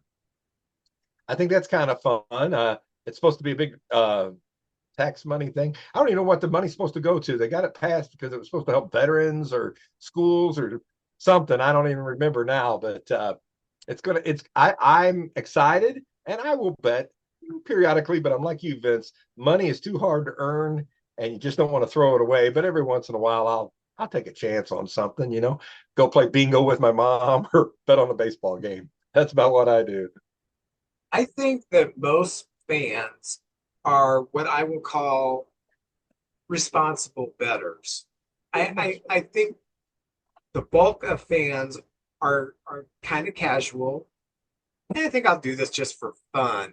Um, it's like playing pinball. I love to play pinball, and I keep telling Kathy, um, if I have one more luxury item I'm going to buy in my life, it's going to be a pinball machine in my house. Hey, you're living You know, it then. I'm like, yes, I love pinball, but I kind of look at it as pinball.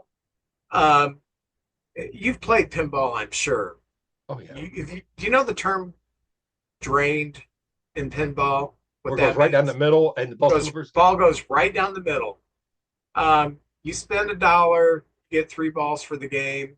When I was a kid, you'd spend a quarter and you get 5 balls, but it's different now.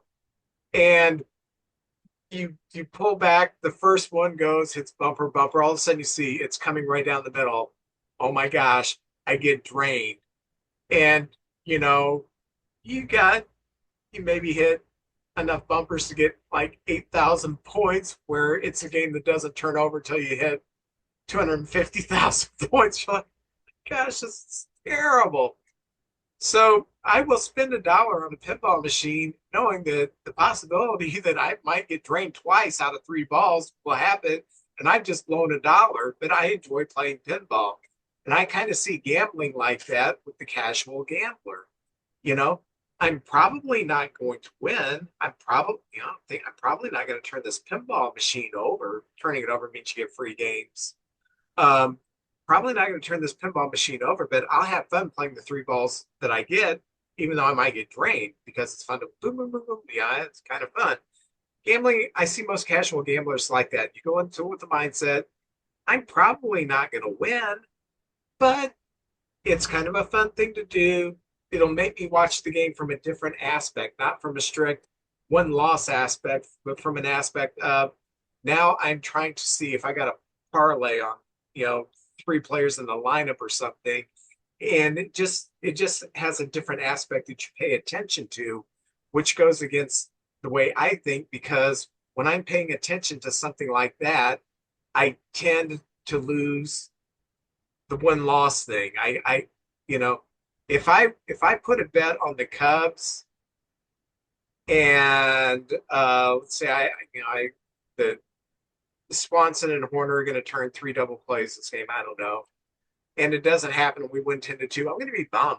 I just am. So it kind of takes that away from me. But for some people, don't. You look at a different aspect of the game, you put a little money on it, and you have some fun with it. Um, I think the very small minority are people like this. And like I said, I had a family member who had a gambling addiction, so I know a little bit about it.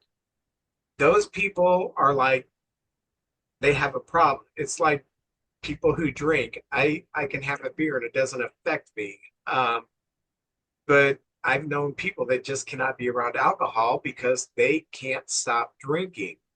So, as most people know here, that I take medical marijuana to sleep at night. I have to have gummies because my doctor told me this is the only way you're going to get a good night's sleep. And he's right. And Oh, for someone who's had sleep issues since I was in middle school in 1978, I've tried everything. I've tried hypnosis. I've tried different over-the-counter medications. I've tried sleeping pills. I tried everything to sleep, and nothing worked until my doctor told me, go to the stupid dispensary and get yourself 10 milligrams of gummy, and you will wake up in the middle of the night. Because my problem wasn't that I couldn't fall asleep. I would wake up at 1 o'clock and I would just be up. My mind would start racing because I'm an extreme morning person. So if you take the gummy, you'll get up, go to the bathroom, you'll be able to go back to sleep, and I have. But there are some people who can't take any kind of a drug like that because they can't handle themselves. I once had to take Percocet for a pinched nerve, and I could see, I know how people get addicted to this. That is the best feeling I have ever had, was when I took perks. It's like, wow, this is great. I feel warm. I feel so relaxed. And oh my gosh, I got to make sure I don't keep doing this. I want this feeling some more, but I know I can't do it. There are other people. I got to have that feeling more. I got to have that feeling more. I got to have that feeling more. That's the way it is with gamblers who have that problem. That's a small minority of gamblers. Now, this is a different classification of gambler that I think is the most destructive, and that's the desperate gambler. And that's what this guy with Lance McCullers was. Um, when you are betting in order to make money to sustain life, to pay off debts, when you start taking money from your family finances and you can't pay the bills and you can't put food on the table, you've gotten so behind on things that you've got creditors up your butt, and you start gambling because you see that this is the only way out. If I could just win one time, one of these big things, it will be fine. And that's what I think. I don't know this guy personally. They haven't released his name, but it sounds like that's the situation he was in. Drinking, yeah, people drink when they're having issues. Um, Putting a desperation bet, yeah, I can see that. Because you need the money. And then when it doesn't come through such an early stage, it falls apart. You lash out. You don't just say, I want to kill him. You put it on social media. And I think that's the worst kind of gambler. I think that's worse than the addictive gambler, because the addictive gambler, you can always go to rehab and learn to deal with it. And I'm not saying it's easy to go to rehab and deal with it. You relapse it. It's an ongoing thing. But when you're a desperate gambler, you do desperate things. And that's what loan sharks, that's what other people they thrive on. They thrive on the desperate gambler because I've got to make that next bet in order to pay my bills, in order to make sure my house isn't foreclosed on or my car isn't repossessed. And how you weed them out, you just can't, because you don't know who the desperate person is. Yeah. So, I remember Norm Macdonald, the comedian. I think the first time he was at a casino, he wouldn't leave. He just played, and he knew, I think I may have a problem. I think he lost everything two or three different times, and that was a successful guy.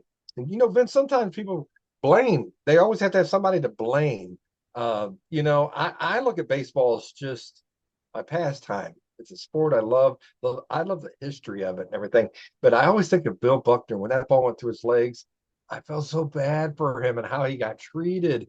And he was a great player, but everybody remembers it from that one time. Now, I wasn't betting on the game, and I know the guy didn't do that on purpose. But if some people, if they've been betting on that game, would have just lost it right then. They always seem to. There's a movie called something about Playbook, and it's Robert De Niro is a Eagles fan, and he got to where he gets frantic. Everybody had to wear the Eagle jersey, and they had to set in a certain spot and do certain things and oh, everything. Silver Linings Playbook. Yes, and remember that he would just be screaming at the family when things didn't go right and everything. And maybe it's time to put away your sports right then or something like that. But Vince, I have a little trick I do. This is my little trick. I bet twice against the Cardinals, and once it worked and once it didn't. The Cardinals were playing the Dodgers in the playoffs, and it was like game 4. It was Kershaw who was having the greatest year. So I bet on the Dodgers. I made not a big bet, a small bet on the Dodgers to win because I couldn't lose. If the Dodgers win, I got money. If the Dodgers lose, the Cardinals win. Hey, yeah. So when I was in Vegas last time, I went to the Stratosphere, and it was the game where it was the Cubs and the Cardinals in England. So it started like 4 o'clock in the morning. So it was real early starting time.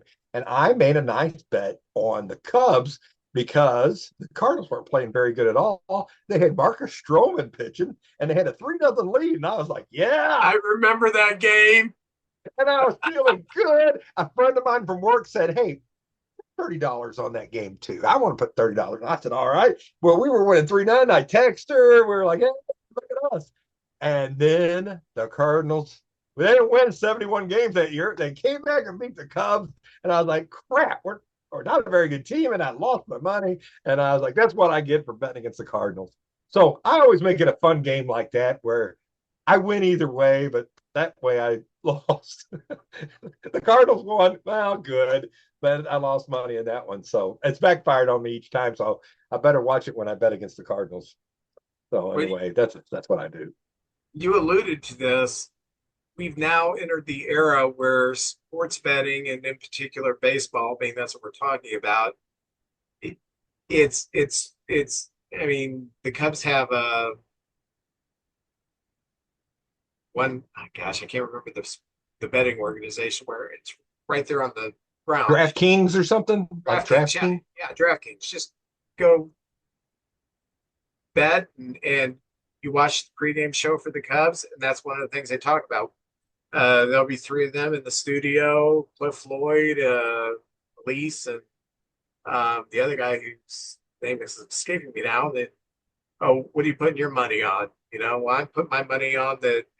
Tyone's going to go 6 innings because he's won 6 innings the last two. And I'll put my money that PCA is going to go two for get two hits, something like that. It's become a part of the game, and I do like the way they are presenting it as this is a fun, different aspect of the game that you can do if you want. They're not pushing gambling to say, "Oh, tell you what, man, on the mound is Kate Horton, and yeah, if I was you, I'd put $3,000 on him because I saw him warming up, and he, kind of like inside horse betting is, Oh, yeah. yeah, but jockey said, I've been riding such and such, and he's not doing so good, so don't put your money on him. That kind of word spreads around. But they present it in a fun way, and I don't have a problem with that. What I do have a problem with is that players, managers, organizational people, they have to be exempt from betting. There have to be consequences if you do, because that can directly influence the game.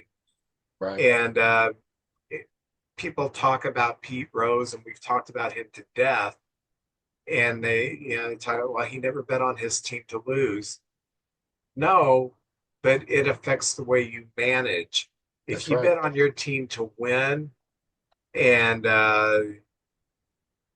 you're up 8-6 going into the ninth, and your closer has pitched 3 games in a row, and he clearly doesn't have it, you're going to say, I need to bring him in because I don't trust him more than anybody to close this out.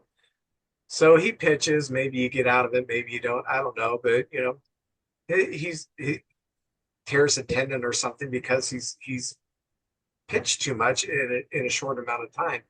That's how it can affect a team during the season. I don't care if baseball players, managers, baseball personnel in the offseason, I don't care if they bet on other sports. That's fine with me. Just don't bet on your own sport. Become an expert at football during the offseason. Become an expert at basketball or college basketball or hockey or horse racing or something, and put your bets there. Just don't do it on the sport that you're employed by, because then it can lead you down the path where things are not, I guess, in the best interest of the game, I guess you could say. Oh yeah, I'm with you. Vince, another way of gambling is with baseball cards. I see these young guys out there, the guys my age with the gray in their hair, it's more like the memories and the You don't have hair. I got sideburns. That counts. That's I got some sideburns. But it's more like the nostalgic reasons of collecting and stuff like that. But the new cards where they put the guys that just got drafted, or they put a few special cards in there, and everybody's chasing these cards. It's become more like, well, these cards aren't worth that much. We're going after these cards, and it's become like a stock or something like that.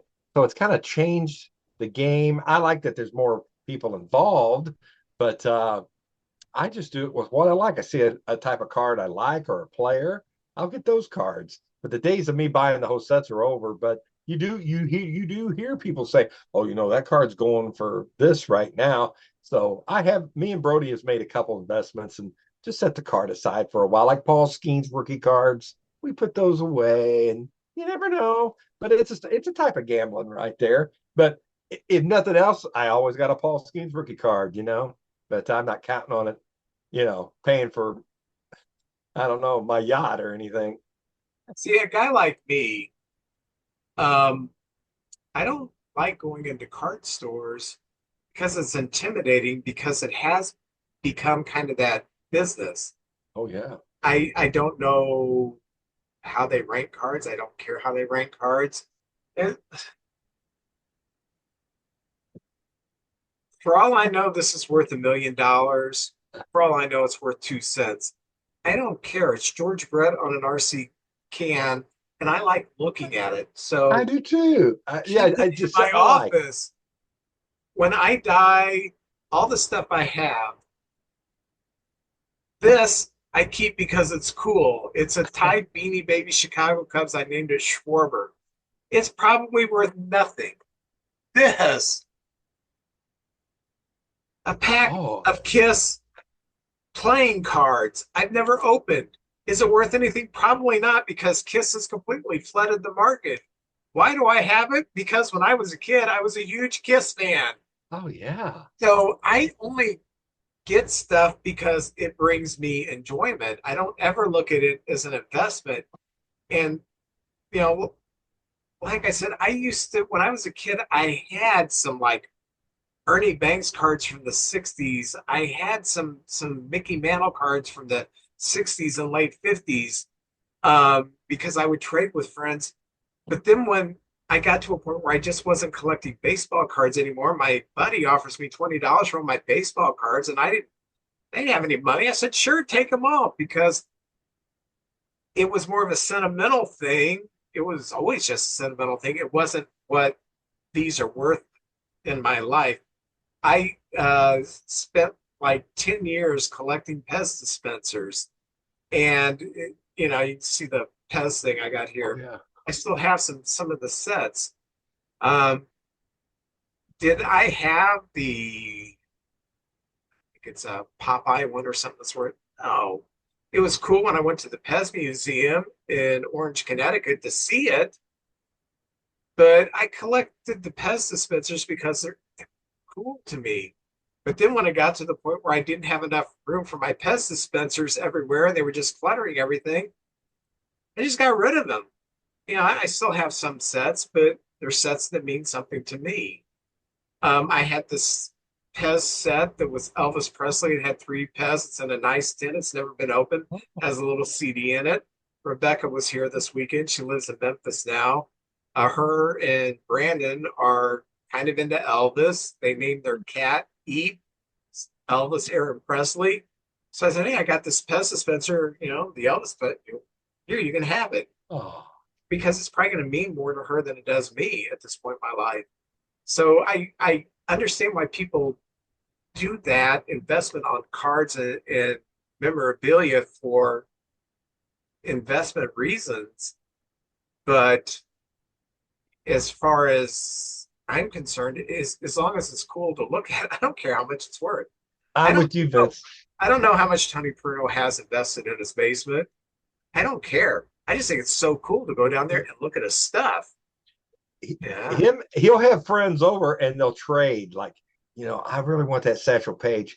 How about if I give you a Mantle and a Maris or something like that? So they're always trading and just stuff like that. And to be honest, that Fergie Jenkins, I had that for a while, and you can't show everything off, but Vince, I knew you would enjoy it. And I said, you This know one? what? Well, this one back on the wall there, the autographed one on the wall back in the back. Yeah, Yeah. the picture. Okay. Yeah. Yeah, I saw that and I had that. I said, Vince, I got something for you. And I know you would enjoy it more. And I've done that with wrestling stuff with Tom Ajay. I gave him I got Sid Vicious in the parking lot, signed a Pro License Illustrated. And I said, hey, I got something for you. And I gave it to him. And he's just such a wrestling fan. So just stuff like that. It's nice to do that when you know somebody really likes something. But I'm with you. It brings me joy. For some reason, it takes me back in time and brings me joy a little bit. So that's why I do it. I'm with you. So, speaking of baseball cards, I have the 1989 score.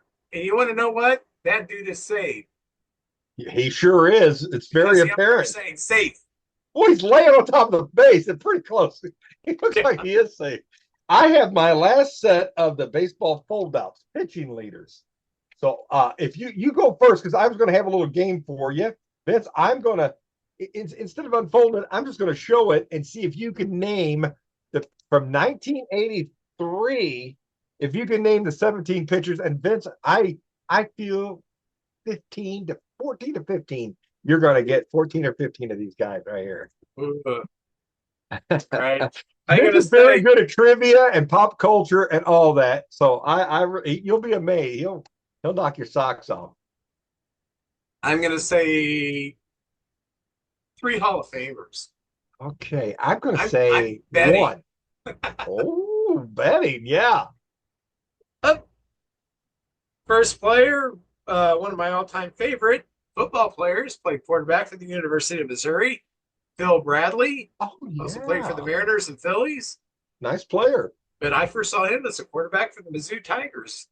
I think that was that back? Was he throwing touchdowns to Kellen Winslow at that time? I So. think he did. I think they did overlap their careers in college. Former Cub, former playoff hero for the Astros at this time, Billy Hatcher. Oh, yeah. He had like 8 straight hits and 8 hits or something like He was on fire. Uh, uh, Center fielder for the Rangers, Chris Berman, great nickname, Odeby Young Again McDowell, Odeby that. McDowell. Oh, that's a great nickname. I love it. Uh, Former third baseman for the Blue Jays, and he was married to, I think, an Olympic gymnast or swimmer, Oh, a medalist, Kelly Gruber. I thought you were going to say Todd Zill because I know Todd Zill had a gymnast wife too. Doesn't say anything about his wife here. So, Right.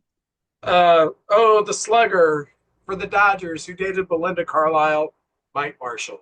Oh, yeah. Hey. Maybe one of them songs are written about him, like Vacation or something like that. Maybe that's written about him. This is a baseball player, and I've actually been to it inside his house many times. I have seen him there. He never wore a shirt around the house. And one time I walked into their bedroom and he and his wife were just laying on the bed, and I'm like, come on in. Wow. It's like. Oh, how about that? He's friends with Frank Thomas and those special pills that Frank's pushing. What was so neat, when I worked for the pest control company, we had termite contract on their house, and we'd have to go there annually and do an inspection. So that's how I wasn't invited over or anything. I guess I kind of was. But you'd go into his house, and the Van Slykes know how to reproduce. They had like 5 or 6 kids. They were like me. I mean, they knew how to reproduce. And there would be toys. The house was not clean. It was kind of not dirty, but it was cluttered. There'd be toys everywhere. And you'd be walking around and you would like, oh, I almost tripped. What is that? Oh, that's a gold glove just sitting out there, like gold gloves, silver sluggers. It was like, how about that? I've been in some other athletes' houses and they would have like all their trophies in a nice room and everything orderly. Not the Van Slykes, no, just right there. Yep. A year to remember, 1960, the hologram. Oh, yeah. And it just says on the back, Ted leaves with a bang. And I can't read the rest of it, but I know what it says. It's his last at bat where he hit a home run. Yes. Awesome. World Series hero for the Twins, outfielder designated hitter, Gene Larkin. Ooh, former Cub, former Dodger, great closer, Todd Worrell. Very good. Rookie of the year. Who has a degree in religious education, by the way. I did not know that. Bedrock, Steve Bedrosian. Very good. Very good pitcher. Nice career. Oh, the side armor, Terry Leach. Look at this picture. Him coming across his body. That's awesome. It's at Wrigley Field, too. Look at that. Oh man, Score really isn't known as like great pictures. That's awesome though. That is mid-flight. Royals left fielder Bill Pacoda. Oh yeah. Is that is he anything to do with the Pacoda rankings? I wonder if he's I don't know, maybe. Let me ask you. Yeah. You have that's interesting. I'll have to look that up. Mariners pitcher Scott Bankhead. I remember him. Uh, Cleveland outfielder Carmen Castillo. Don't remember him. I don't know either. Him either. Red Sox outfielder 1989 rookie Carlos Quintana. Oh yeah. Hall of Famer. 1989 rookie Mariners third baseman Edgar Martinez. Yes, the first DH and technically in the DH. Hall of Fame. Yes. And Astros outfielder Cameron Drew, rookie card. I barely remember the name. I don't remember that. So I was wrong, and that's why I don't bet. I did not get 3 Hall of Famers. I said one, so I got mine. You win. How much did you bet? Quarter. All right. I'm going to bring these across like a ticker tape thing, and I'll try to get close enough and see if I'm going to say Vince can name 14 of the 17. Let's take a look, everybody, and see if he can do it. All right, Vince, here we go. Tommy John. Well, yeah, they're autographed. Tommy John, Nolan Ryan, Vita Blue. Yeah, I can. You know what? Can I tell you? I would not have got the Vita Blue. I forgot he pitched for the Royals. I don't know who the White Sox is. I'll tell you in a minute. Floyd Bannister. Jerry Koosman. Okay. The Met is. I don't know who the Met is. Okay. No, this was a long time ago. This is 1983, so that's quite a few years ago. Yeah, and I'm squinting a little bit because I don't want to read the name because I really don't want to. The Indian, is that Blyleven? That's Burt Bly, a very young Burt Blyleven. Yeah, without the beard. Astro, that would have been before Ryan. It's not Joe Negro, is it? It is Joe Negro. Very good. Oh, really? Boy, in the next one, I can't even tell what team that is. Oh, that's Gaylord Perry, isn't it? The Dodgers? No. I thought it was Mariners. That's a Dodger uniform. Yeah. Dodger left-hander from the early 80s. Look at the face. That face, you can almost. Oh, Jerry Royce. Very good. And the Kansas City Royal? Paul Splittorff. Yes. All right. Now Paul Splittorff was one of my favorite pitchers. I know him like the back of my hand. So I have you missed Koosman and Mike Torres. The Met was Mike Torres. Mike Torres. So that's very good, Vince. So here's the second half. All right. I like doing this. Yeah, you're very good. All right. Squint your way to the championship right there. That's Gaylord Perry. That's Gaylord. That's Carlton. That's easy. That's Carlton. That's a Cardinal. 1983. One of the 17 leaders. Borsch. Jim Cott. Jim Cott. Okay. Okay. Oh, here's a Cubby. You know who that is. Oh, that's Fergie. Yeah. The Met. Looks like Seaver, but Seaver was gone by then. Well, he did come back at the end. He came back. Yeah. So you're right. It is Seaver. Yeah. Okay. Baltimore Oriole. Palmer. Yes. Milwaukee Brewer. He didn't play for them very long. Yes, very good. And finally, Atlanta Brave. Phil Negro. Vince, you got 14 out of 17. That's what I said you'd get. Outstanding. And now he's got a headache from squinting. I knew you could. I'm telling you, you guys don't realize that when you have trivia or something like that, Vince will name stuff, some of the most minute facts that it'll blow you away. But 14, that's a very good. Because 1983 was a long time ago, 42 years ago, and some of Yeah, those guys only played briefly with some of those teams. I did not know Vida Blue played for the Royals. yeah, that's he went from the Giants to the Royals, and while he was with the Royals, that's when he went to jail for the cocaine deal. Oh, okay. So, I didn't uh, know that. yeah, I was a huge Royals fan growing up. That was my American League team. But yeah, I was telling JJ this before this. I I am a little on the spectrum, and it shows up in things like this. That you know, oh yeah, I got stupid things. That's another reason why I just don't do good in crowds. That having to do small talk is like pulling teeth for me because Oh man, you're so good at it. What are you talking about, like man? You're terrific. anyway. Well, once again, we won't be here next week, but I am going to try to dig up our first episode, and I'm gonna watch it and see how far we've come. What if what if Oh, what if we watch it? We're like, gosh, we were so much better then. I know. I'm hoping we're terrible. I hope we've made some progress. I've Uh, heard some good things from a lot of people who said, "Man, you guys are really getting." They're enjoying it more and more. So we're getting more compliments. Maybe they're just nice. I don't know, but I think we have come a long way. well, hopefully, we'll see. Well, JJ, I will see you in 2 weeks. Enjoy. You too, And sir. next time we're on here, I think we'll be start talking about our first series against each other. That will be Ooh, so we play at the end of yeah, the month. So that'd be good. about Oh, time. All right. yes. My goodness. Thank you all. We appreciate it.